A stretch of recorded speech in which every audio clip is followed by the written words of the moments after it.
Look, I pray to God because I think everybody has an opportunity to reconsider their growth.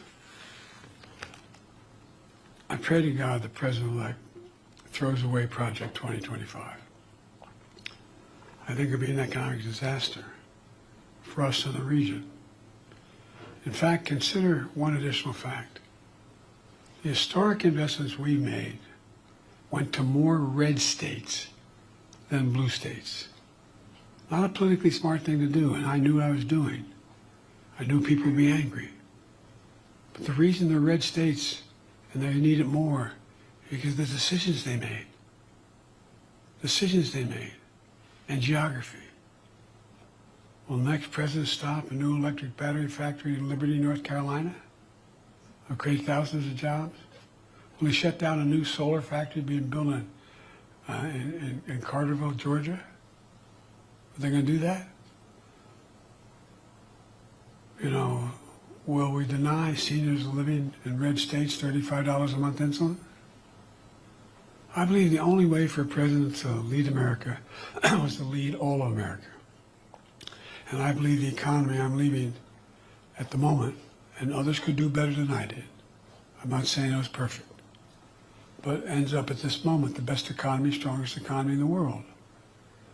And for all Americans, doing better. So we got a lot to do, and I'm leaving the presidency, but I'm not going away. Bad news for y'all. Because I think we got to bring this country back together. When I announced my candidacy for president, I said I was running for 3 reasons. One was to restore the soul of America. Just decency in the way we treat one another. Politically, the way we treat one another.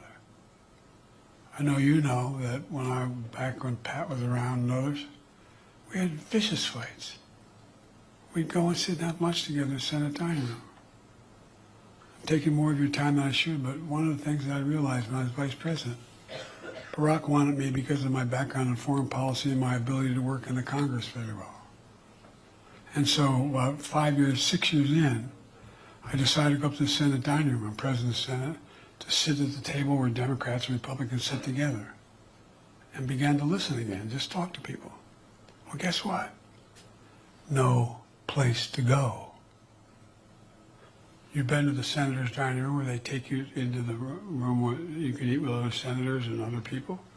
But right, the doors on the left of that elevator are private dining. It used to be a long buffet table. You walk in, a long table sitting, I guess, 16, 18 people on the right, parallel with the table, and you walk through an archway, and there's a table going the other way. One was a Democratic table, one was a Republican table. And when there weren't enough to sit at any one table, then they all sit together. It's hard to really dislike an individual that you strongly disagree with when you find out his wife is dying of breast cancer, or he just lost a child, or he's having serious physical problems himself. We knew each other. I really mean it. Barack used to drive Barack crazy when we met every morning at 9 o'clock, and with his last peaceful talk to one another when the day ended. And always he said, I know. All politics is personal. But it is. It is. I watched Teddy Kennedy and Jim Eastland rip each other apart on the floor and then go down and have lunch together. So one is to restore the soul of the country.